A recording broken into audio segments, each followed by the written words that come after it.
The set of photos you just saw was straight from the camera and straight out of my mind. I was recently on a trip where I was experimenting with Kodak's TMX100 and I realized that my idea would not work. Whilst in my pent-up frustration expressing the ins and outs of why my idea would not work to my partner, I realized how I could achieve my idea and set myself a goal upon returning home.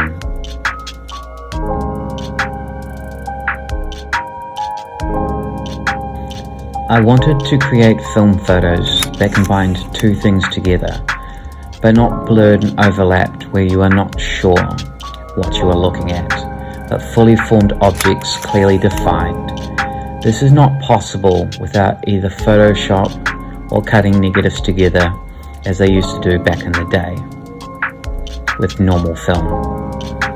The reason why it's not possible is that when you shoot film, you expose it, and whilst you can re-expose it, if you are capturing objects juttering into the skyline like I was, this will not work, as the sky will be captured at a scale of grey to white, which indicates exposure, not the lack of. Normal black and white film will expose the sky and make this impossible.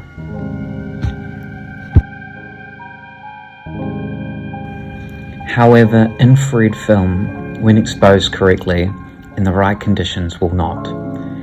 In the correct conditions, the sky will be black to a very dark grey, meaning that is highly unexposed or barely. This means on the dark part of the image you can re-expose. So with this in mind, I set out to shoot a roll of Rollei's infrared film on a clear day and record all my shots through the viewfinder so I could reshoot them on a later day. Once I shot the film, I took it back into the store and got them to bring the film back out so I could reshoot. And about 2 weeks later, because of cloudy weather, I finished my second round and took these to the store and got these shots. They are, for the most part, the same as the negative, with a tiny bit of cropping due to slight misalignment on the second run around. The imperfection of not having the images lined up is what really makes this process work. However, I do want to take this idea further, and so I will attempt these again and explore all kinds of possibilities. I have so many ideas that are going to take years to execute. So I will do a follow-up video when I have tried and achieved them.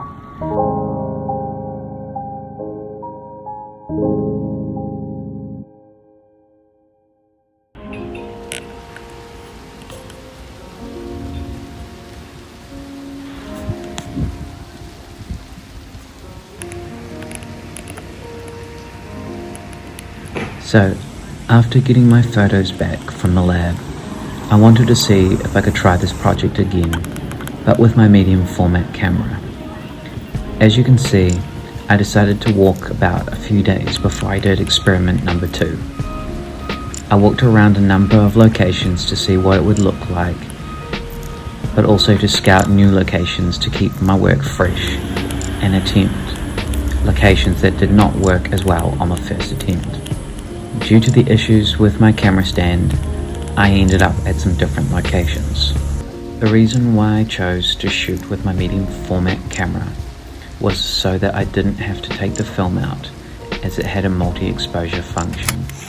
In my previous attempt at the project, I had a roll of 35mm Rollei infrared film that I tried to realign up perfectly in my Minolta 500, but there was a number of frames that had some image roll.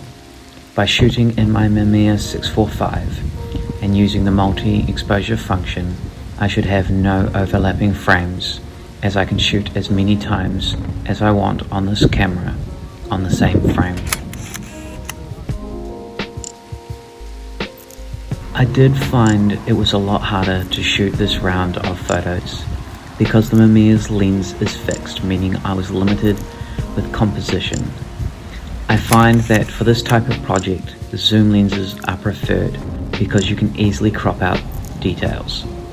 I would like to find a 35mm film camera that would allow me to do multiple exposures and a great zoom lens so I can achieve my ideas from mind to film. Of my Mamiya set, this is probably one of my favourite shots. It feels like it's straight out of a Christopher Nolan film.